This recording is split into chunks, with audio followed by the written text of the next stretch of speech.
Thank you guys for sharing. And Susanna, sending you lots of love and yeah, all that good stuff as the releases are coming. I definitely can relate to that aspect of the physical and how the body is cleansing on so many different levels of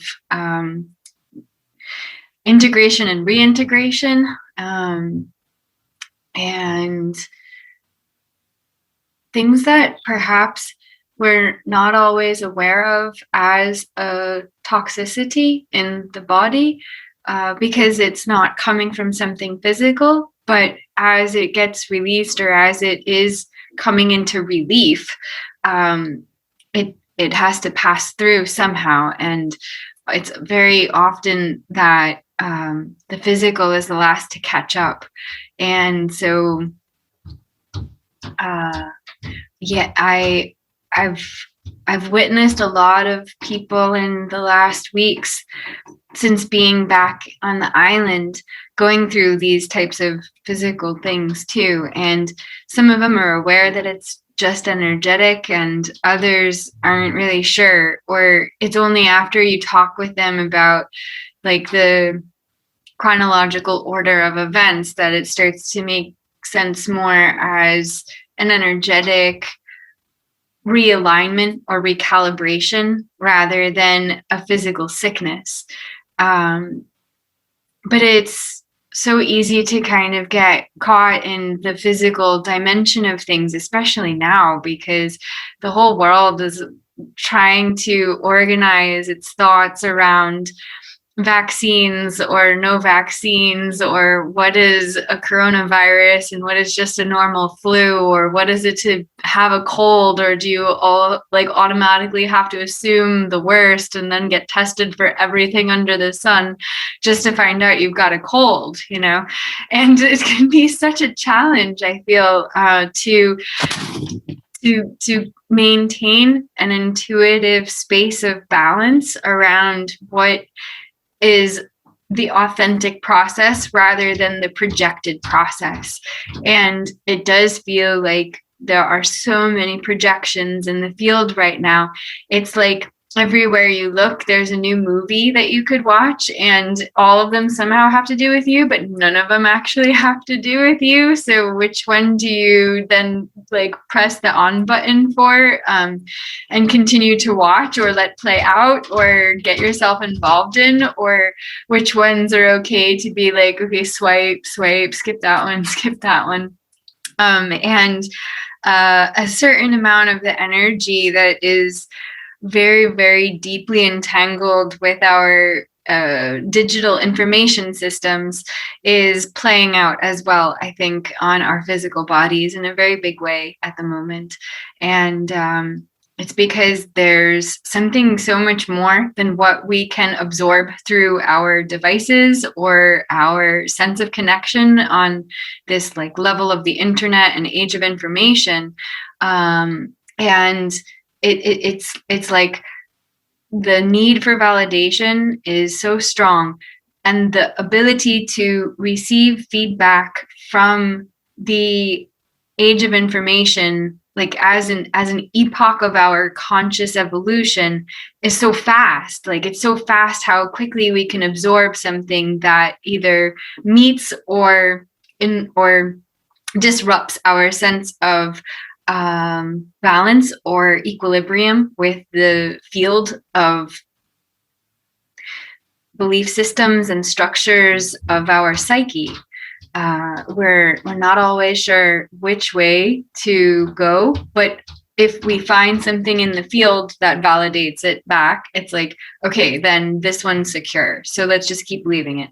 And the thing about this is that it's based on biases and really strong algorithms that are very specifically designed to create this sense of validation within us.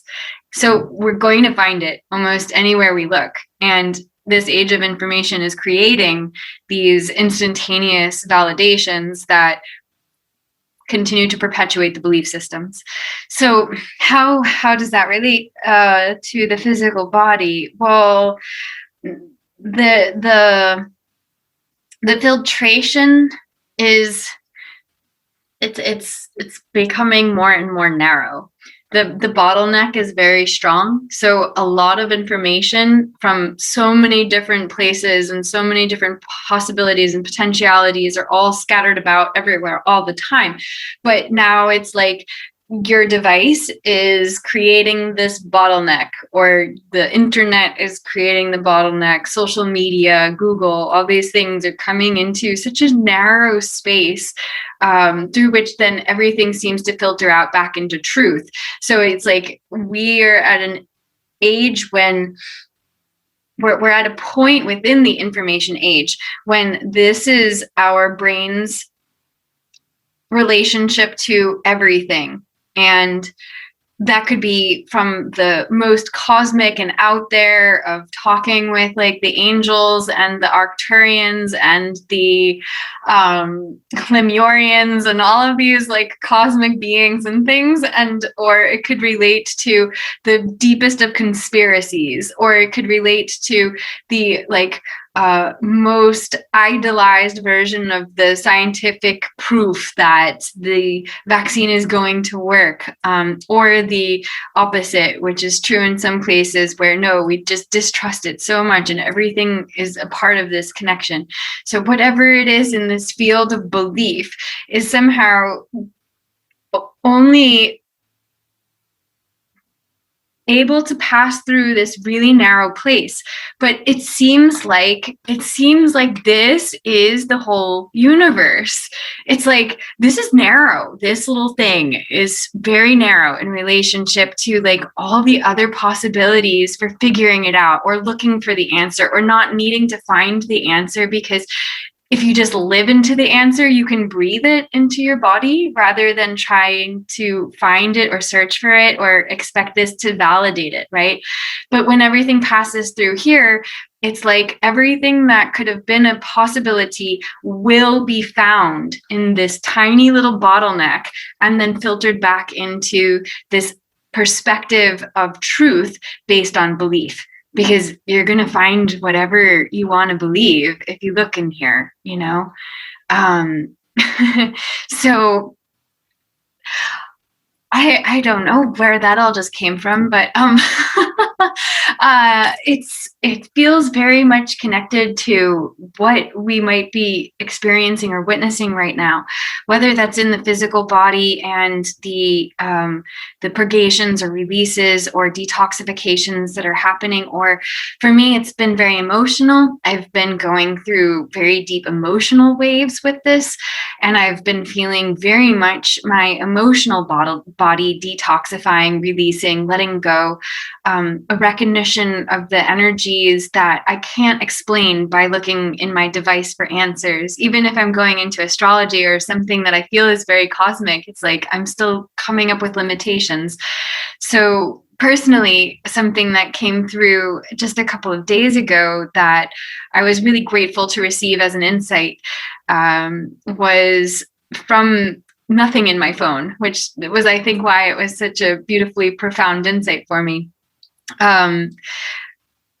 I've been in my room a lot, and if you look behind me, like you can see it's kind of just a concrete wall. And so this room that I'm in here in Koh Phangan, it's kind of my cave, and I'm happy about it. And I've been in my cave quite a lot, especially when the middle of the day gets really hot and I just don't want to be outside. But in here, I don't even need to put the aircon on, and it's cool. So I've been quite happy in that.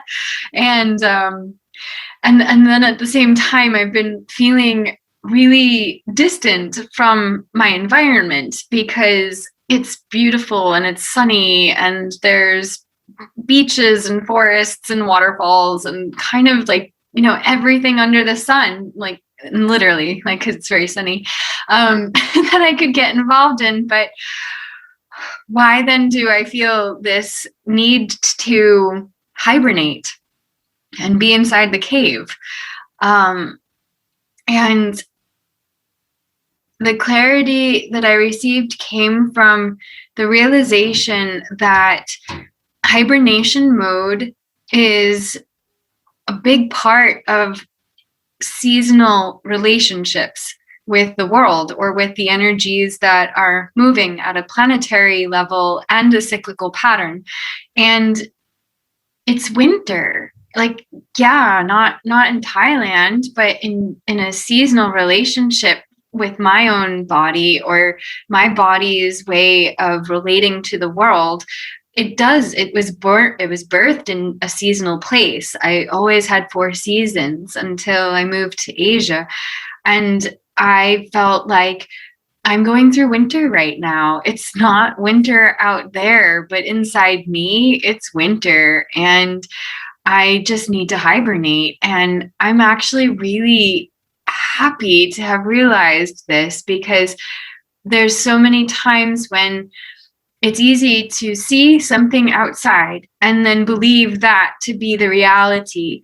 But the only real reality is, like, what is it feeling like inside? And if it feels like hibernating, even when there's so many possibilities outside, which one do you believe, right?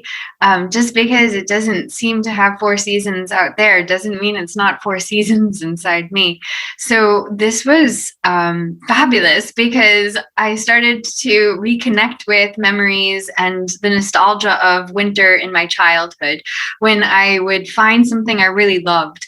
I would do more arts and crafts. I would put myself in a drawing pad or in front of a journal or whatever it might be that gave me a lot more space to reflect from that internal place of hibernation, and reconnect with the love of all of it in that moment when everything feels painful, because you can't go express, you can't go play, you can't go outside and run around. It's too cold to do that much. But in the stillness of childhood, I wasn't allowed to watch a lot of television, and we didn't have our little devices to find the universe yet at that time. So it was more creative, and it was more free flowing in a way that, whatever you are, if you want to be in love with yourself, you're going to have to find that in a much softer, more subtle, and more still place than in the tropical world or the world of summertime. So this has been, like, really beautiful to help me in relating to myself in a place where it just feels like you have this endless potential to relate with summer. So yeah, that's been a big one in the last weeks for me, and helping to really process through some of the emotions.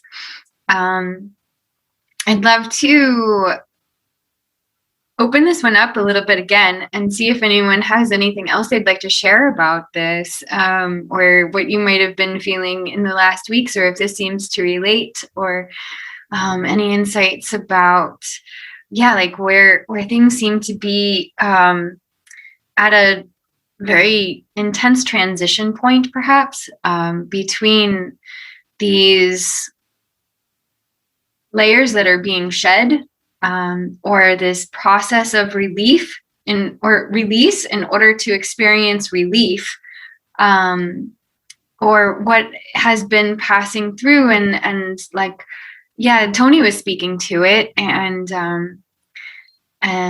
yeah, anything else though, if you would like to share something more.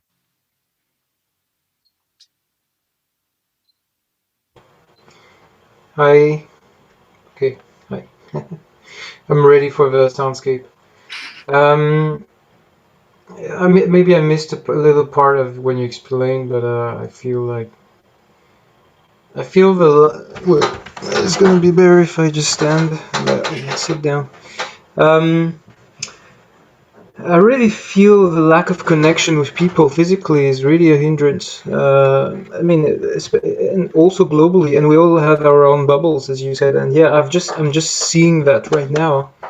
I've seen it before, but when I was in Bali, it was easier because I was in a bubble, but with many people in the same kind of vibes, and I was really literally protected in a way from negative energies, negative people, other views, which is a given, but also kind of like it starts to two worlds starts to emerge, and literally that's what I'm seeing. Yeah.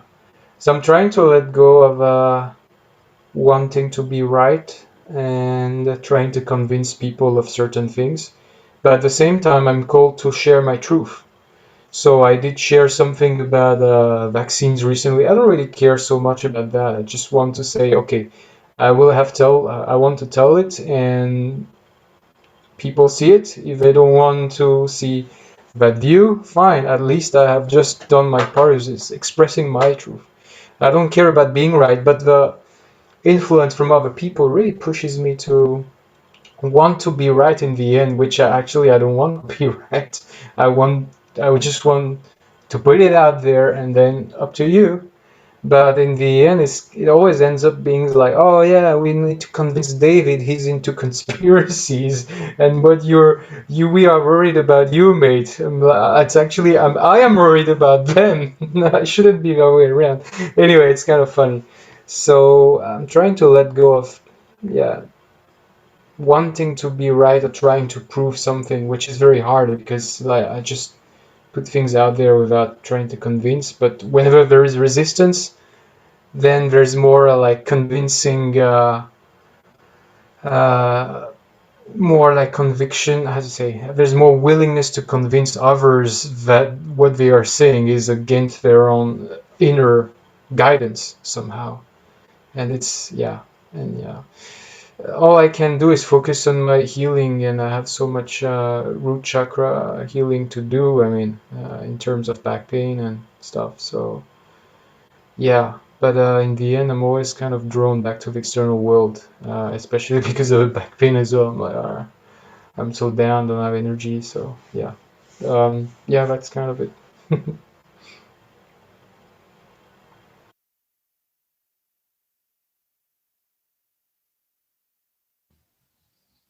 Yeah, also I wanted to share like I don't know for how long now, but I'm having this feeling of feeling extremely small and I don't know, like I used to think that I more or less knew what the world was about.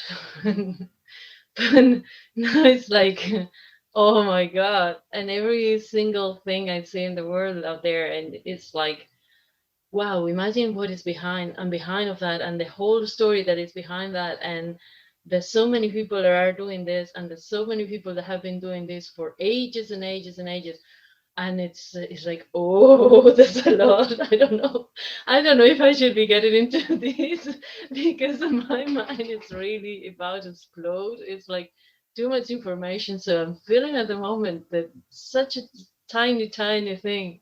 And even there's a lot of seeing everything like from many different perspectives, and this is all happening like not consciously, not like an exercise of oh I'm gonna try to understand that, but it's for example I don't know the most stupid moment in which I don't know, maybe even myself just looking at the mirror and suddenly seeing someone that I had never seen before. And it was like, whoa, what's that? Now I see myself through the lens of a new perspective. And it's like, okay, wow. And which one is right? The one I was seeing yesterday or the one I'm seeing today? And he's like, okay, I have too much now. Maybe I shouldn't get into this. But I know that my mind is very open to that at the moment and I don't fully understand it. It's like, and I'm seeing like everything around, like even, yeah, maybe a lot of my own life, my memories of my life, like if my life story is being rewritten, like I had my story about myself and now it's like I have so many stories about myself and it's like wow. Okay, whatever. So yeah, a little bit of that happening also at the same time.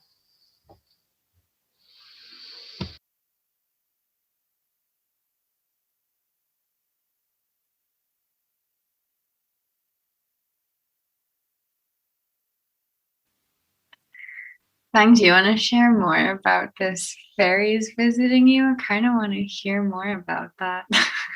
No, it seems like magical, but I lately I've been driving home fast sunset. Yeah. And then, but like while I'm driving, I feel like there's like glimmer or like lights um, by the roadside or something like that. And then thoughts of like, you know, some people maybe fairies and all. So I don't know, but like every encounter with like a new person, perhaps, you know, like there is that fairy in them, I think, or yeah, something like sort of magical. So I don't know, like when you said about reality and projected uh, process or something like that. So like what is real or what is not, something authentic or what is not. So yeah, those thoughts also surfaced lately. So yeah, I like I don't understand what are those. So, but yeah, I mean, I'm just open that it revealed itself in my reality or projection, or I don't know. So yeah, the thought of having fairies around. So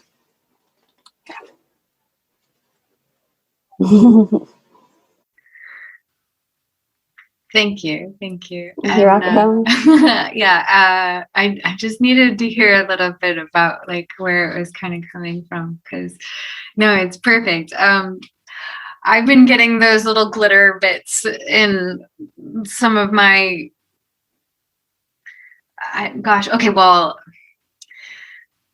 ever since like 2014, I think was when I first started to notice them, and it would just be like looking in the normal everything, and then I think it was a little speck of dust, and then my eyes would just instantly be drawn to it, like what is that sparkly dust? And then it would not be there any further, and then I had noticed the stronger it was getting, just how easily distracted I was getting by it too. And then I couldn't focus on anything that seemed to be in the real field, right? Or in the reality, because this little sparkly dust was there. And like, what was that? And are you still there? Wait, where did you go? And is that just in my eyes? Is that just something my brain is somehow creating? Or is this also within this dimension? Is it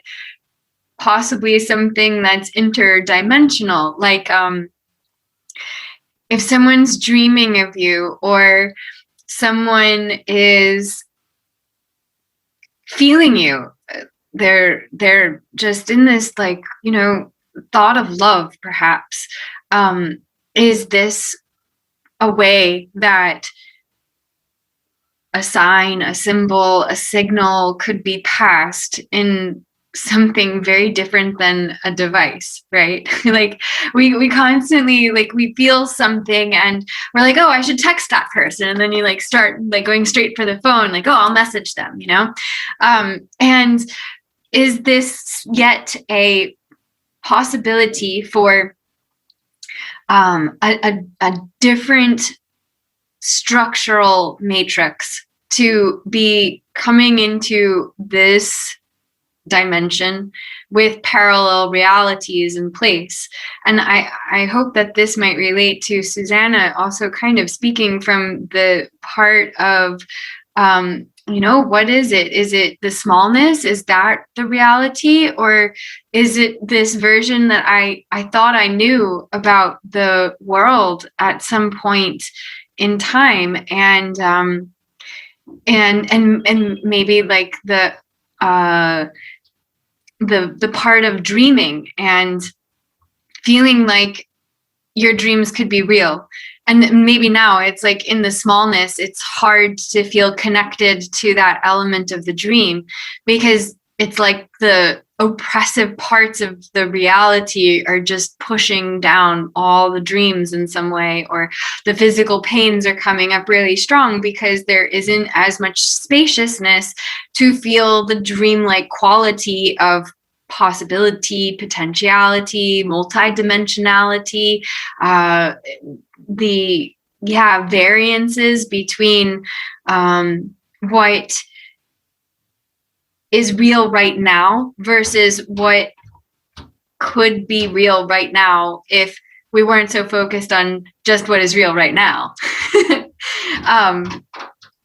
The present moment is a really beautiful place to put yourself into in a meditation or in a connection with the vortex of all that is. But if what you put into your energy field in relation to all that is only what you can perceive right now, then the only thing that can exist within the vortex is the thing that you perceive. And if what you perceive is based on the current situation, then all that exists for infinity is what you are putting into it right now. And if it's based on like the conditions, the fears, the frustrations, the isolation, the loneliness, whatever else might be coming through, then this is what continues to be projected back into the vortex of infinity.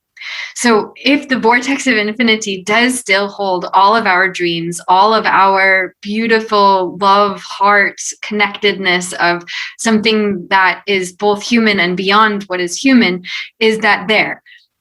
You know, and if we're having a hard time finding it in ourselves right now, does it still exist? If we actually like tap into an appreciation for the smallness, and actually just letting what feels very small or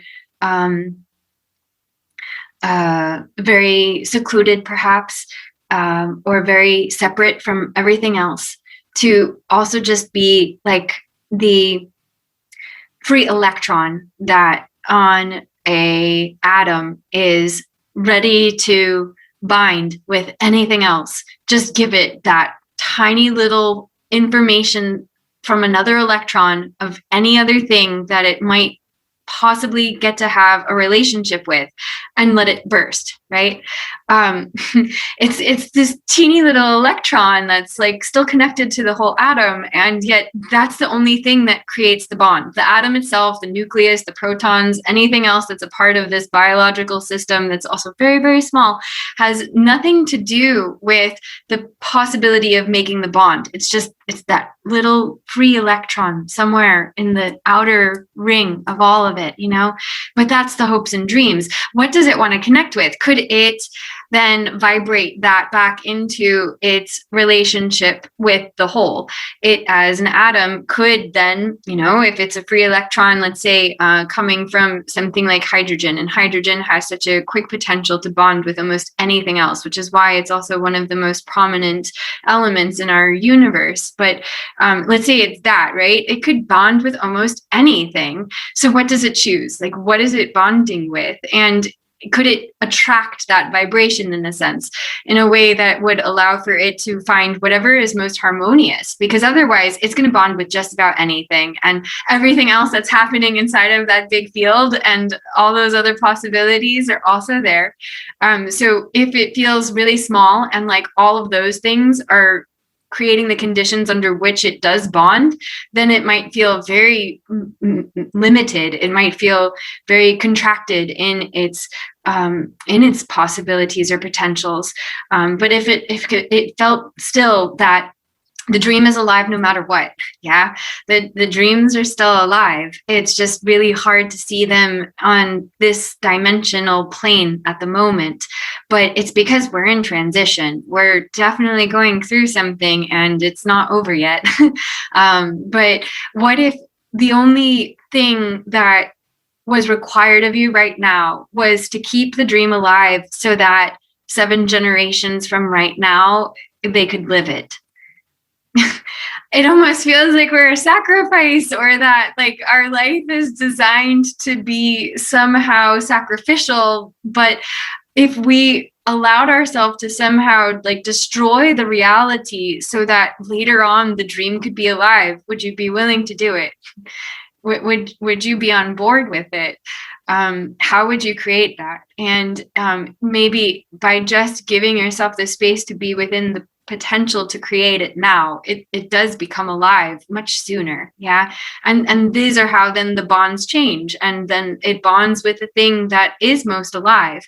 So it's a time when we need this great hope in a big way, because the possibility for dreams to feel very shattered is real. It's super real. And I think a lot of people might lose that hope in the next couple of years and feel really destroyed by what we are collectively going through at this time.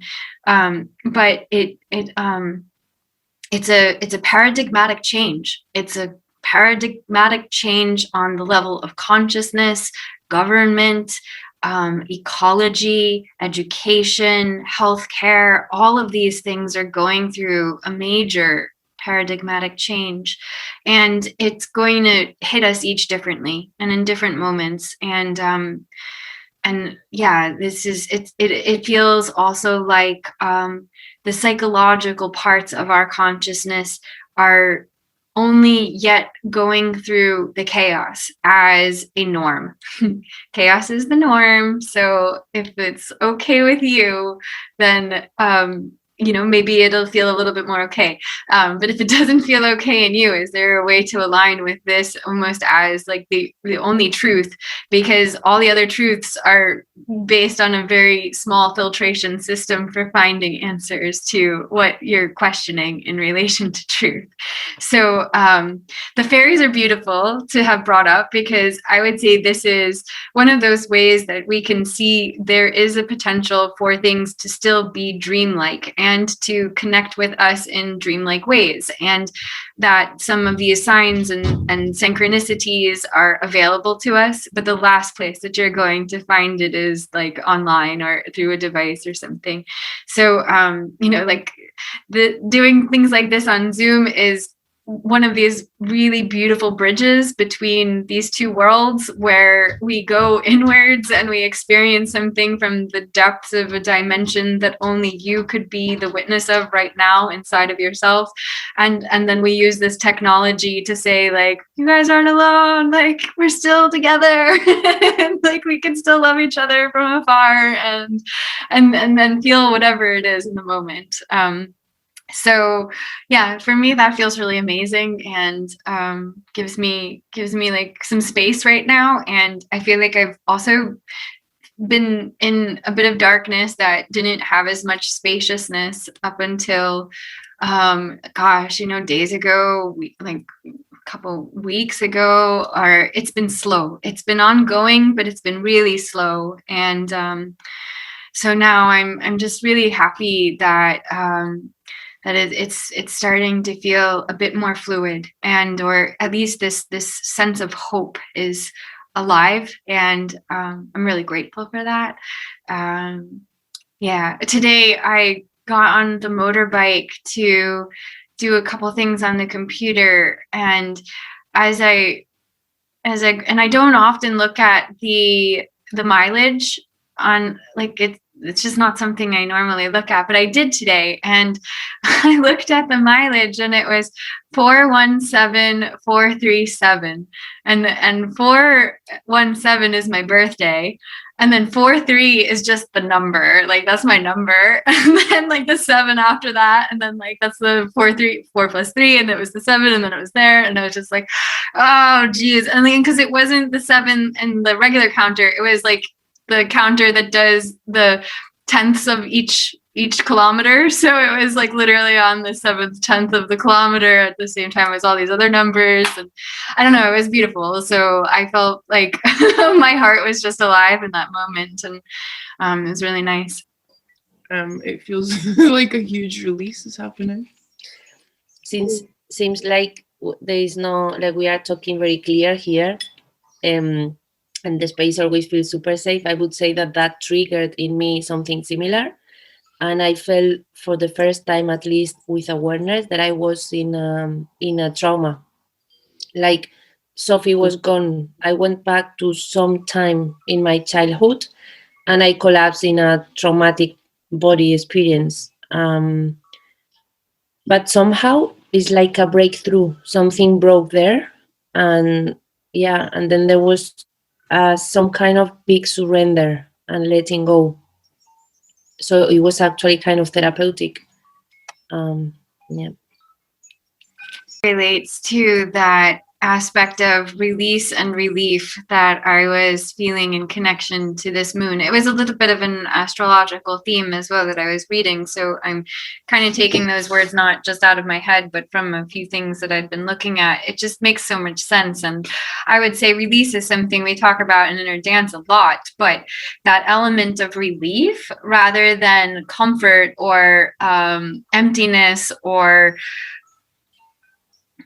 even just stillness or calm, like relief is beautiful. And especially when it comes after that release, and whatever it is now that feels like is being released, I also feel in connection to these paradigmatic changes. Like the more that an entire paradigm of thought, whether it be from your own past and or childhood experiences, being connected to a way of perceiving this time, or the overbearing sense of what was forcing you to relate to it in childhood is being shattered. And the more that this changes, right, it's like it breaks down and then it breaks through, and that also feels really beautiful. And yeah, so thank you. I was also sharing earlier about how emotional this month has been for me, and I hit a really big one, and I was breaking down completely. Everything, I was in all sorts of trauma that had nothing to do with my present moment, and it just was this final push in my system. Do you believe it? Do you not believe it? Do you believe it? Do you not believe it? Is it real? Is it not real? Which one are you going to choose? Because it's really on you. And how much of that are you going to validate for yourself just because of your past experiences? So I felt so much of that one happening, and then the next day it was really amazing what had passed through. Thanks, guys, for sharing.